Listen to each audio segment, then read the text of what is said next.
관절염 환자가 유독 무릎 통증을 느끼면 날씨가 흐려지고 비가 오지 않을까 생각하듯이요.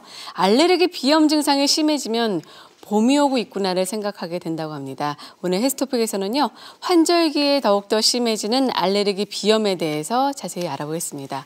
허대영 의학 전문 기자 나오셨습니다. 안녕하세요. 네, 건강하시죠? 네, 아유 건강합니다. 사실 저 때문에 이 아이템을 하신 건 아닌가라는 생각이 들 정도로 네, 예. 제가 지금 비염이 좀 심한데요. 네, 딱 느껴져요. 네. 재채기가 좀 심해지고 한쪽에서 좀 약간 그렇죠. 콧물을 느끼는 게 봄이 왔구나라는 네, 걸 느끼고 있습니다. 이 알레르기 비염의 증상은 크게 세 가지인데요. 네. 이 재채기, 콧물, 코막힘 요겁니다. 이 증상이 지긋지긋하기 때문에 괴로운 건데요. 네. 요즘은 기후 변화 때문에 꽃가루 날리는 시기가 더 앞당겨지고 더 길어져서 알레르기 비염 환자가 고통받는 기간이 더 늘어났다고 합니다. 네. 이 독일 뮌헨 대학이 최근 30년간 이 나무 꽃가루가 날리는 시기를 조사했더니 1년에 반나절씩 또는 심하게는 이틀씩 앞당겨져서 문제인데요. 다 기후 변화 때문이라고 합니다.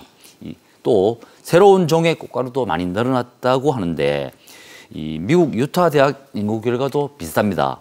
최근 20년간 미국과 캐나다 지역에서 꽃가루 양이 21%나 증가했고 꽃가루가 날리는 기간도 3주나 늘어났다고 합니다. 그렇기 때문에 더욱더 알레르기 비염 환자는 늘었을 것 그렇죠. 같은데 네. 얼마 정도 늘었죠? 우리나라 기준으로 치면 연간 700만 명 정도 되는데요. 그래요? 이 자료를 보면은 환자가 2014년에 630만 명에서 2년 전 19년에 710만 명 수준으로 5년 동안에 80만 명 정도 늘어났습니다. 이 증가율로 보면 12% 정도 됩니다.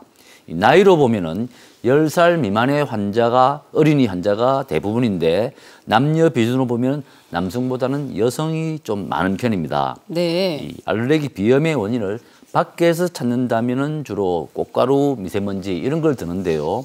안에서 찾는다면은 실내에 오래 머무는 게 문제라서 이 청소, 환기가 큰 원인이 되겠습니다. 네, 사실 이제 청소나 환기를 자주 하지 않는다면 아무래도 먼지나 진드기가 원인인 것 같은데 저 같은 경우는 진드기 청소를 좀 했더니 조금 나아졌더라고요. 네. 이 진먼지 진드기가 바로 문제인데요. 네. 이 서울 아산병원에서 조사를 했더니 이 알레르기 비염을 일으키는 원인 중에서 진드기의 비중이 계속 증가하고 있다고 합니다. 네. 진드기 중에서 세로무늬 먼지 진드기가 원인인 경우가 63%에서 72%로 크게 늘어났고 또 큰다리 먼지 진드기가 원인인 경우도 67%에서 70%로 늘어났습니다.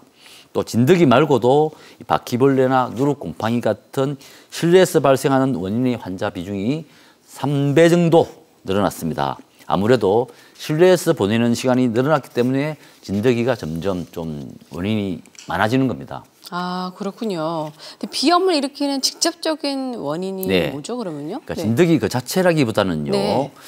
진드기가 배설하는 배설물 때문입니다. 아, 진드기의 배설물이에요. 네. 우리 이불 하나에 진드기가 한 10,000마리 정도 살고 있거든요. 네. 그럼 진드기 한 마리가 하루에 똥을 한 20번 정도 온다고 가정하면은 그렇게 많이 써요? 네. 하루 만에 집에 이불에 이 진드기 똥이 20만 개씩 늘어나는 겁니다. 엄청나죠. 이 진드기 배설물이 주로 집안에 떠도는 먼지에 묻어있기 때문에 그 먼지를 우리가 마시면서 비염이 생기는 그런 구조입니다. 네. 한 청소기 제조업체가 조사한 자료를 보면은 이 진먼지 진드기가 몸에 해로운 건 알고 있는데 그 원인이 배설물이다라는 것을 아는 사람은 20명 중에 1명 정도에 불과하다고 하는데요. 저도 몰랐어요. 네. 이제 이 진먼지를 밖으로 배출하는 게 굉장히 중요합니다. 네. 특히 요즘은 코로나로 집에 머무는 기간이 길어진 만큼 더 자주 청소하고 환기를 해야 되겠습니다. 네, 사실 제가 방송할 때 가끔 이제 콧물 흘리다 보니까 또 재채기도 하다 보니까 많은 분들이 코로나가 아니야? 저도 처음에 의심하는 오랬죠. 경우가 좀 있어요.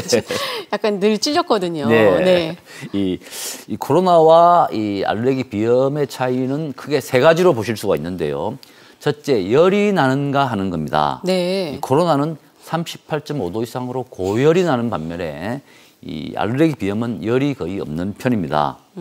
두 번째, 코로나19는 기침이 나는 데 비해서 알레르기 비염은 기침보다는 재채기를 동반합니다. 네. 기침은 뭐 콜록콜록 하는 거지만 네. 재채기는 크게 애취하는 요 차이는 아실 거고요.